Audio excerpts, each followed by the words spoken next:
ಎಲ್ರಿಗೂ ನಮಸ್ಕಾರ. ಇವತ್ತು ನಾನು ಪ್ರಕೃತಿ ಪ್ರೇಮಿಗಳ ಸ್ವರ್ಗ ಎಂದೇ ಕರೆಯಲ್ಪಡುವ ಕೇರಳದಲ್ಲಿರುವಂತಹ ಕಣ್ಣೂರಿಗೆ 3 ದಿನಗಳ ಟ್ರಿಪ್ ಪ್ಲಾನ್ ಅನ್ನು ತಿಳಿಸ್ಕೊಡ್ತಾ ಇದ್ದೀನಿ. ಕಣ್ಣೂರಿನಲ್ಲಂತೂ ನೈಸರ್ಗಿಕ ಸೌಂದರ್ಯ, ಶ್ರೀಮಂತ ಸಾಂಸ್ಕೃತಿಕ ಪರಂಪರೆ, ಅದ್ಭುತವಾದ ಕಡಲ ತೀರಗಳು, ಬೆರಗುಗೊಳಿಸುವ ಜಲಪಾತಗಳು ಹಾಗೆ ಮೂಕವಿಸ್ಮಿತರನ್ನಾಗಿಸುವ ವ್ಯೂ ಪಾಯಿಂಟ್ಗಳನ್ನೆಲ್ಲ ಕಾಣಬಹುದು.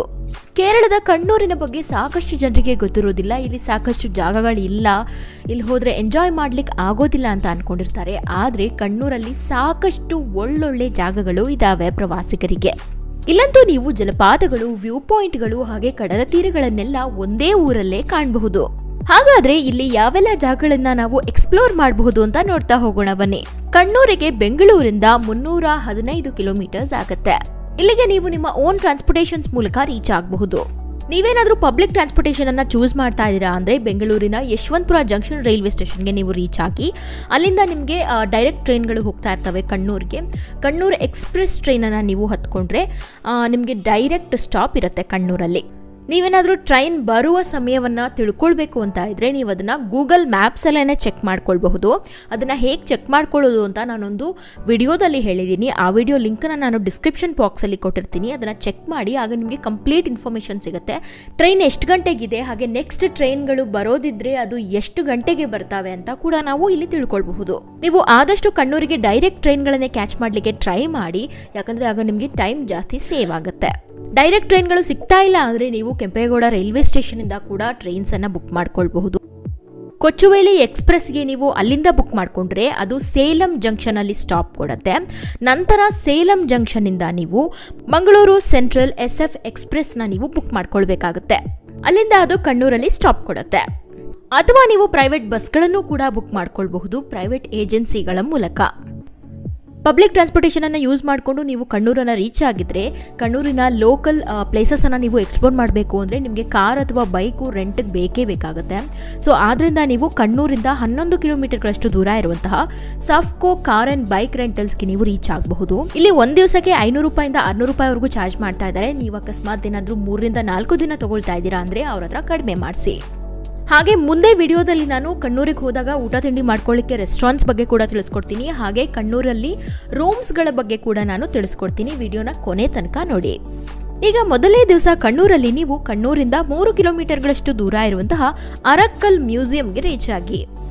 ಈ ಮ್ಯೂಸಿಯಂ ಅಂತೂ ಕೇರಳದ ಏಕೈಕ ಮುಸ್ಲಿಂ ರಾಜಕುಟುಂಬವಾದ ಅರಕ್ಕಲ್ ಕುಟುಂಬಕ್ಕೆ ಸಂಬಂಧಿಸಿದ್ದಾಗಿದೆ.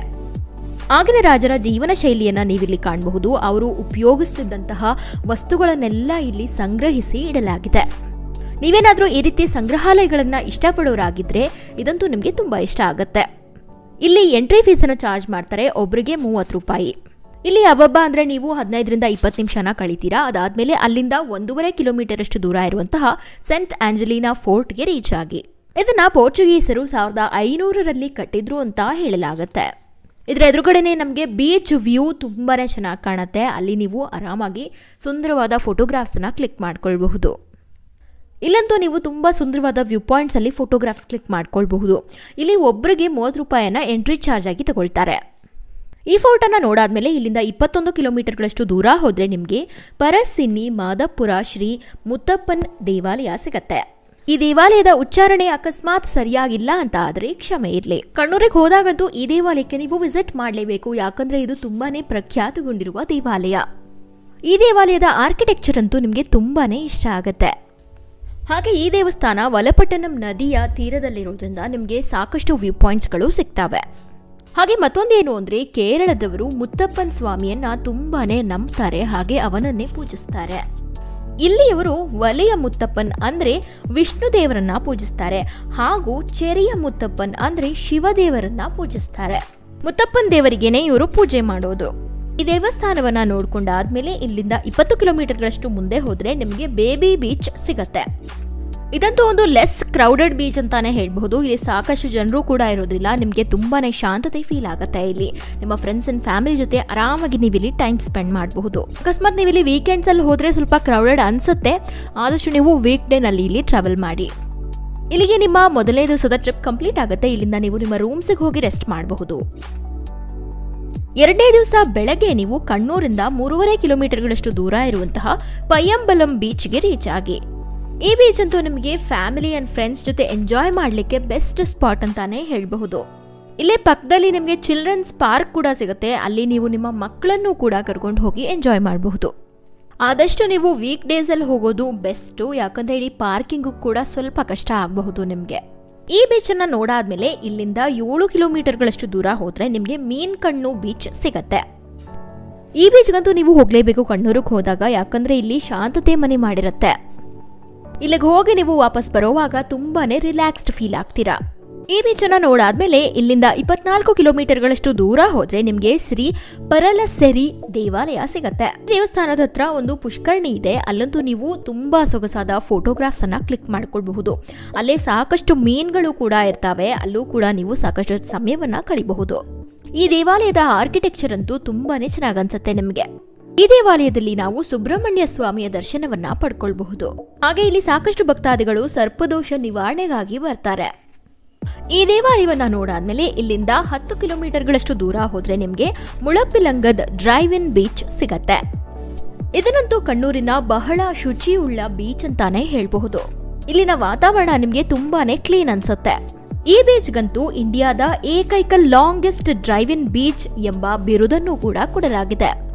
ಯಾಕಂದ್ರೆ ಇಲ್ಲಿ ಸುಮಾರು 5.5 ಕಿಲೋಮೀಟರ್ಗಳಷ್ಟು ಉದ್ದಕ್ಕೂ ನಾವು ನಮ್ಮ ವೆಹಿಕಲ್ಸ್ ಅನ್ನ ಡ್ರೈವ್ ಮಾಡಿಕೊಂಡು ಹೋಗಬಹುದು. ಹಾಗೆ ಡ್ರೈವಿಂಗ್ ಮಾಡಬೇಕು ಅಂದ್ರೆ ಇಲ್ಲಿ 40 ರೂಪಾಯಿಯನ್ನ ಚಾರ್ಜ್ ಮಾಡ್ತಾರೆ. ನಿಮ್ಗೇನಾದ್ರೂ ಬೀಚ್ಗಳಲ್ಲಿ ಒಂದ್ಸರ್ತಿ ಆದ್ರೂ ಡ್ರೈವ್ ಮಾಡಬೇಕು ಅನ್ನೋ ಆಸೆ ಇದ್ರೆ ಇಲ್ಲಿ ಹೋಗಿ ನೀವು ಡ್ರೈವಿಂಗ್ ಮಾಡಬಹುದು. ಆದ್ರೆ ಇಲ್ಲಿ ತುಂಬಾ ಕೇರ್ಫುಲ್ ಆಗಿ ಇರಬೇಕಾಗುತ್ತೆ, ಯಾಕಂದ್ರೆ ಇಲ್ಲಿ ಮರಳಲ್ಲಿ ನಾವು ಡ್ರೈವಿಂಗ್ ಅನ್ನ ಮಾಡ್ತಾ ಇರ್ತೀವಿ. ಒಟ್ಟಾರೆ ಇದೊಂದು ನಿಮ್ಗೆ ಒಳ್ಳೆ ಎಕ್ಸ್ಪೀರಿಯನ್ಸ್ ಆಗುತ್ತೆ. ಈ ಬೀಚಲ್ಲಿ ಸಾಕಷ್ಟು ಸಮಯವನ್ನ ಕಳೆದಾದ್ಮೇಲೆ ಇಲ್ಲಿಂದ 11 ಕಿಲೋಮೀಟರ್ಗಳಷ್ಟು ದೂರ ಹೋದ್ರೆ ನಿಮ್ಗೆ ತೊಟ್ಟದ ಬೀಚ್ ಸಿಗತ್ತೆ. ಈ ಬೀಚ್ ಬಗ್ಗೆ ಕೂಡ ಸಾಕಷ್ಟು ಜನರಿಗೆ ಗೊತ್ತಿರೋದಿಲ್ಲ. ಇದೊಂದು ಗುಪ್ತರತ್ನ ಅಂತ ಹೇಳಿದ್ರೆ ತಪ್ಪಾಗೋದಿಲ್ಲ. ಇಲ್ಲಿ ಸಾಕಷ್ಟು ಜನರು ಕೂಡ ನಿಮಗೆ ಕಾಣಲು ಸಿಗೋದಿಲ್ಲ. ಆರಾಮಾಗಿ ನೀವು ನಿಮ್ಮ ಫ್ಯಾಮಿಲಿ ಅಂಡ್ ಫ್ರೆಂಡ್ಸ್ ಜೊತೆ ಟೈಮ್ ಸ್ಪೆಂಡ್ ಮಾಡಬಹುದು. ಈ ಬೀಚನ್ನು ನೋಡಾದ್ಮೇಲೆ ನಿಮಗೆ ಸಾಕಾಯಿತು, ಇನ್ನು ಟ್ರಾವೆಲಿಂಗ್ ಸಾಕು ಇವತ್ತಿಗೆ ಅಂತ ನಿಮಗೆ ಅನಿಸಿದ್ರೆ ನೀವು ನಿಮ್ಮ ರೂಮ್ಸಿಗೆ ಹೋಗಿ ರೆಸ್ಟ್ ಮಾಡಬಹುದು. ಅಥವಾ ಅಲ್ಲೇ ಲೋಕಲ್ ಆಗಿ ನೀವು ಕಣ್ಣೂರನ್ನು ಎಕ್ಸ್ಪ್ಲೋರ್ ಮಾಡಬಹುದು.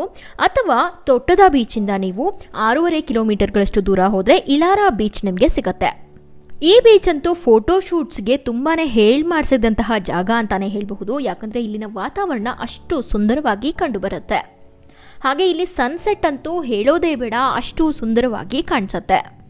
ಇಲ್ಲಿಗೆ ನೀವು ನಿಮ್ಮ ಡೇ ಅನ್ನ ಎಂಡ್ ಮಾಡಬಹುದು ಸನ್ಸೆಟ್ ಅನ್ನ ನೋಡೋದರ ಮೂಲಕ. 3ನೇ ದಿವಸ ಬೆಳಗ್ಗೆ ಕಣ್ಣೂರಿಂದ 27 ಕಿಲೋಮೀಟರ್ಗಳಷ್ಟು ದೂರ ಇರುವಂತಹ ಇಳಿಮಾಲ ವ್ಯೂ ಪಾಯಿಂಟ್ಗೆ ನೀವು ರೀಚ್ ಆಗಿ. ಇಲ್ಲಿಗೆ ಹೋದಾಗ ನೀವು ಬೀಚ್ ಮುಂದೆ ನಿಂತ್ಕೊಂಡು ಆರಾಮಾಗಿ ವ್ಯೂಸ್ ಅನ್ನ ಎಂಜಾಯ್ ಮಾಡಬಹುದು. ಎದುರುಗಡೆನೆ ನಿಮ್ಗೊಂದು ಬೆಟ್ಟನೂ ಕೂಡ ಕಾಣುತ್ತೆ. ಬೆಟ್ಟಗಳ ವ್ಯೂಸ್ ಹಾಗೆ ಬೀಚ್ ವ್ಯೂ ನಿಮ್ಗೆ ತುಂಬಾ ಚೆನ್ನಾಗಿ ಅನ್ಸುತ್ತೆ. ಈ ಬೀಚ್ ವ್ಯೂ ಪಾಯಿಂಟ್ ಅನ್ನ ನೀವು ನೋಡಾದ್ಮೇಲೆ ಇಲ್ಲಿಂದ 4.5 ಕಿಲೋಮೀಟರ್ಗಳಷ್ಟು ದೂರ ಹೋದ್ರೆ ನಿಮಗೆ ಮಡಾಯಿ ಫೋರ್ಟ್ ಸಿಗುತ್ತೆ.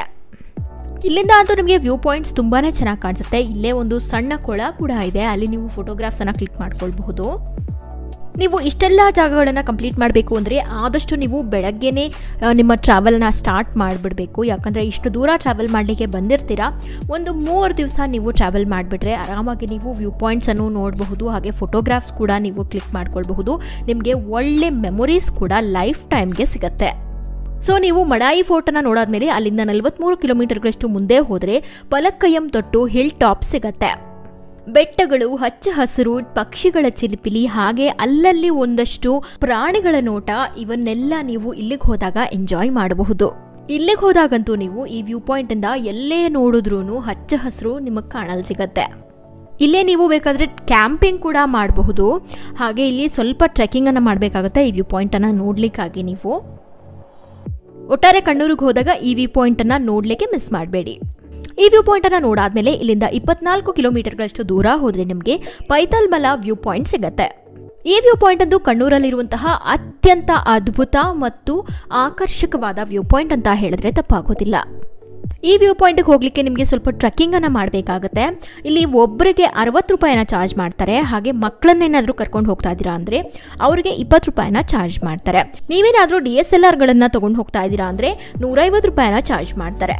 ಇಲ್ಲಿ ಸುಮಾರು ನೀವು 5 ಕಿಲೋಮೀಟರ್ಗಳಷ್ಟು ಟ್ರೆಕ್ಕಿಂಗ್ ಅನ್ನ ಮಾಡಬೇಕಾಗುತ್ತೆ. ದಟ್ಟ ಕಾಡಿನ ನಡುವೆ ನೀವು ಆ ಟ್ರೆಕ್ ಅನ್ನ ಎಕ್ಸ್ಪೀರಿಯನ್ಸ್ ಮಾಡಬಹುದು. ಇಲ್ಲಿಗೆ ನೀವು ಪೋಸ್ಟ್ ಮಾನ್ಸೂನ್ ಸೀಸನ್ ಅಲ್ಲಿ ಹೋಗೋದು ತುಂಬಾನೇ ಉತ್ತಮ ಅಂತ ಹೇಳ್ಬಹುದು. ಆಗ ವ್ಯೂ ಪಾಯಿಂಟ್ಸ್ ತುಂಬಾನೇ ಅದ್ಭುತವಾಗಿ ಕಂಡುಬರುತ್ತೆ. ಹಾಗೆ ಇಲ್ಲಿ ಒಂದು ಮುಖ್ಯವಾದ ವಿಷಯ ಏನು ಅಂದರೆ ನೆಟ್ವರ್ಕ್ಗಳು ನಿಮಗೆ ಇಲ್ಲಿ ಸಿಗೋದಿಲ್ಲ. ನೀವು ಆದಷ್ಟು ಕ್ಯಾಶನ್ನು ಕ್ಯಾರಿ ಮಾಡಿ. ಎಲ್ಲೇ ಟ್ರಾವೆಲ್ ಮಾಡಬೇಕಾದ್ರೂ ನೀವು ಕ್ಯಾಶನ್ನು ಕ್ಯಾರಿ ಮಾಡೋದು ಬಹಳ ಉತ್ತಮವಾಗುತ್ತೆ. ಯಾಕಂದರೆ ಸಾಕಷ್ಟು ಪ್ರವಾಸಿ ತಾಣಗಳಲ್ಲಿ ನೆಟ್ವರ್ಕ್ಗಳು ಇರೋದಿಲ್ಲ.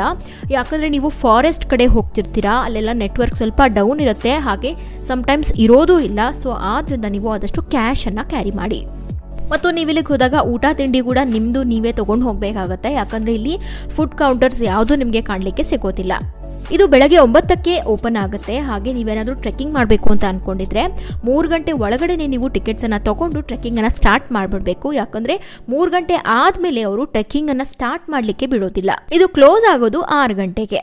ಅಕಸ್ಮಾತ್ ನೀವು ಟ್ರೆಕ್ಕಿಂಗ್ ಸಮಯಕ್ಕೆ ಹೋಗ್ಲಿಕ್ಕೆ ಆಗಲಿಲ್ಲ ಅಂದರೆ ನೀವು ಹೊರಗಡೆಯಿಂದಾನೇ ನಿಂತ್ಕೊಂಡು ವ್ಯೂ ಪಾಯಿಂಟ್ಸನ್ನು ಎಂಜಾಯ್ ಮಾಡಬಹುದು. ಹೊರಗಡೆಯಿಂದ ಕೂಡ ವ್ಯೂ ಪಾಯಿಂಟ್ಸ್ ತುಂಬಾ ಅದ್ಭುತವಾಗಿ. ಈ ವ್ಯೂ ಪಾಯಿಂಟನ್ನು ನೀವು ಎಂಜಾಯ್ ಮಾಡಾದ್ಮೇಲೆ ಇಲ್ಲಿಂದ 7 ಕಿಲೋಮೀಟರ್ಗಳಷ್ಟು ದೂರ ಹೋದರೆ ನಿಮಗೆ ಕಪ್ಪಿಮಾಲ ಜಲಪಾತ ಸಿಗತ್ತೆ. ಕಣ್ಣೂರಿಗೆ ಹೋದಾಗಂತೂ ನೀವು ಏನೇ ನೋಡಲಿಲ್ಲ ಅಂದರೂ ಈ ಜಲಪಾತವನ್ನಂತೂ ಕಣ್ಣು ತುಂಬಿಸ್ಕೊಳ್ಳೇಬೇಕು. ಯಾಕಂದರೆ ಇದಂತೂ ಒಂದು ದೃಶ್ಯ ವೈಭವನೇ ಸರಿ. ಈ ಜಲಪಾತ ಅಂತೂ ಸಿಕ್ಕಾಪಟ್ಟೆ ಚೆನ್ನಾಗಿರುತ್ತೆ, ನಿಮಗೆ ಒಳ್ಳೆ ಫೀಲಿಂಗನ್ನು ಕೊಡುತ್ತೆ. ಇಲ್ಲಿಗೆ ಹೋದಾಗ ನೀವು ಟ್ರೆಕ್ಕಿಂಗ್ ಮಾಡಬೇಕಾಗುತ್ತೆ. ಸುಮಾರು 1 ಕಿಲೋಮೀಟರ್ಗಳಷ್ಟು ಟ್ರೆಕ್ಕಿಂಗ್ ಮಾಡಾದ್ಮೇಲೆ ನಿಮಗೆ ಈ ವಾಟರ್ ಫಾಲ್ಸ್ ಕಾಣಲು ಸಿಗುತ್ತೆ. ಇಲ್ಲಿಗೆ ಹೋದಾಗ ನೀವು ಪಾರ್ಕಿಂಗ್ ಚಾರ್ಜಸನ್ನು ಪೇ ಮಾಡಬೇಕಾಗುತ್ತೆ. ಇಲ್ಲಿಗೆ ಟ್ರೆಕ್ಕಿಂಗ್ ಮಾಡಲಿಕ್ಕೆ ನೀವು ಹೋಗುವಾಗ ತುಂಬಾನೇ ಗ್ರಿಪ್ ಆಗಿರುವಂತಹ ಶೂಸ್ ಅನ್ನು ಧರಿಸೋದು ಬಹಳ ಮುಖ್ಯ. ಇದಂತೂ ಫೋಟೋಗ್ರಾಫಿಗೆ ಮಾಡಿಸಿದಂತಹ ಜಾಗ. ಅಷ್ಟು ಅದ್ಭುತವಾದ ಫೋಟೋಗ್ರಾಫ್ಸ್ ನಿಮ್ದಾಗತ್ತೆ ಇಲ್ಲಿಗೆ ಬಂದಾಗ. ಕಣ್ಣೂರಿಗೆ ಹೋದಾಗಂತೂ ನೀವು ಈ ಜಲಪಾತವನ್ನ ನೋಡದೆ ಹಿಂದಿರುಗಲೇಬಾರದು. ಈ ಜಲಪಾತವನ್ನ ನೋಡಾದ್ಮೇಲೆ ಇಲ್ಲಿಂದ 17 ಕಿಲೋಮೀಟರ್ಗಳಷ್ಟು ದೂರ ಹೋದ್ರೆ ನಿಮಗೆ ಚತಮಂಗಲಂ ಹಿಲ್ಸ್ ಸಿಗತ್ತೆ. ಇಲ್ಲಿ ನೀವು ಟ್ರಾವೆಲ್ ಮಾಡ್ತಾ ಇರುವಾಗೇನೆ ನಿಮಗೆ ಸಾಕಷ್ಟು ವ್ಯೂ ಪಾಯಿಂಟ್ಸ್ ಕಾಣಲು ಸಿಗ್ತವೆ. ಒಟ್ಟಾರೆ ಒಂದು ಅದ್ಭುತವಾದ ವ್ಯೂ ಪಾಯಿಂಟ್ ಅಂತ ಹೇಳಬಹುದು ಕಣ್ಣೂರಲ್ಲಿ. ಇದೇ ನಿಮ್ಮ 3ನೇ ದಿವಸದ ಕೊನೆ ಸ್ಪಾಟ್ ಆಗಿರುತ್ತೆ. ನೀವು ಆದಷ್ಟು ಟೈಮನ್ನು ನೋಡ್ಕೊಂಡು ಹೋಗಿ. ನಿಮಗೆ ಟೈಮ್ ಇದೆ ಅಂತ ಆದರೆ ನೀವು ಇಲ್ಲಿಗೆ ರೀಚ್ ಆಗಬಹುದು, ಅಥವಾ ನೀವು ಟೈಮ್ ಆಗೋಗ್ತಾ ಇದೆ ಬೇಡ ಅಂತ ಆದರೆ ನೀವು ನಿಮ್ಮ ಮನೆಗಳಿಗೆ ಹಿಂದಿರುಗಬಹುದು. ನಾನು ಈಗಾಗಲೇ ನಿಮಗೆ ಹೇಳಿದ್ದೆ ರೂಮ್ಸ್ಗಳ ಬಗ್ಗೆ ತಿಳಿಸ್ಕೊಡ್ತೀನಿ ಅಂತ. ಕಣ್ಣೂರಿಂದ 1.5 ಕಿಲೋಮೀಟರ್ ಅಷ್ಟು ದೂರ ಇರುವಂತಹ ಹೋಟೆಲ್ ಮೆರಿಡಿಯನ್ ಪ್ಯಾಲೇಸ್ಗೆ ನೀವು ರೀಚ್ ಆಗಬಹುದು. ಇಲ್ಲಿ ಒಂದು ದಿವಸಕ್ಕೆ 1000 ರೂಪಾಯಿಂದ 1500 ರೂಪಾಯಿವರೆಗೂ ಚಾರ್ಜ್ ಮಾಡ್ತಾರೆ. ಮತ್ತೊಂದು ರೂಮ್ ಕಣ್ಣೂರಿಂದ 2.5 ಕಿಲೋಮೀಟರ್ಗಳಷ್ಟು ದೂರ ಇದೆ. ಇದರ ಹೆಸರು ಹೋಟೆಲ್ ಕಣ್ಣೂರು ಕ್ಯಾಪಿಟಲ್ ಅಂತ. ಇಲ್ಲಿ ಒಂದು ದಿವಸಕ್ಕೆ 800 ರೂಪಾಯಿಂದ 1200 ರೂಪಾಯಿವರೆಗೂ ಚಾರ್ಜ್ ಮಾಡ್ತಾರೆ. ಈಗ ಕಣ್ಣೂರಲ್ಲಿ ರೆಸ್ಟೋರೆಂಟ್ಸ್ ಅನ್ನ ನೋಡೋದಾದ್ರೆ ಕಣ್ಣೂರಿಂದ 2 ಕಿಲೋಮೀಟರ್ಗಳಷ್ಟು ದೂರ ಇರುವಂತಹ ಹೋಟೆಲ್ ಶ್ರೀ ವೈಷ್ಣವ್ಸ್ಗೆ ನೀವು ರೀಚ್ ಆಗಬಹುದು, ಅಥವಾ ಮತ್ತೊಂದು ಹೋಟೆಲ್ ಕಣ್ಣೂರಿಂದ 1.5 ಕಿಲೋಮೀಟರ್ ಅಷ್ಟು ದೂರ ಇರುವಂತಹ ಶ್ರೀ ಕೃಷ್ಣಾಸ್ಗೆ ನೀವು ರೀಚ್ ಆಗಬಹುದು. ಕೊನೆಯ ರೆಸ್ಟೋರೆಂಟ್ ಕಣ್ಣೂರಿಂದ 3 ಕಿಲೋಮೀಟರ್ಗಳಷ್ಟು ದೂರ ಇದೆ. ಇದರ ಹೆಸರು ರಸವತಿ ಅಥೆಂಟಿಕ್ ವೆಜ್ ಕ್ವಿಸೀನ್ ಅಂತ. ಸೊ ಇಲ್ಲಿಗೆ ನಿಮ್ಮ ಕಣ್ಣೂರಿನ 3 ದಿನಗಳ ಟ್ರಿಪ್ ಕಂಪ್ಲೀಟ್ ಆಗುತ್ತೆ. ಈ ವಿಡಿಯೋ ನಿಮಗೆ ಯೂಸ್ಫುಲ್ ಅಂತ ಅನಿಸಿದ್ರೆ ನಮ್ಮ ಚಾನಲ್ಗೆ ಈಗಲೇ ಸಬ್ಸ್ಕ್ರೈಬ್ ಆಗಿ. ಹಾಗೆ ಈ ವಿಡಿಯೋನ ನಿಮ್ಮ ಫ್ರೆಂಡ್ಸ್ ಆ್ಯಂಡ್ ಫ್ಯಾಮಿಲಿಗೆ ಶೇರ್ ಮಾಡಲಿಕ್ಕೆ ಮರಿಲೇಬೇಡಿ.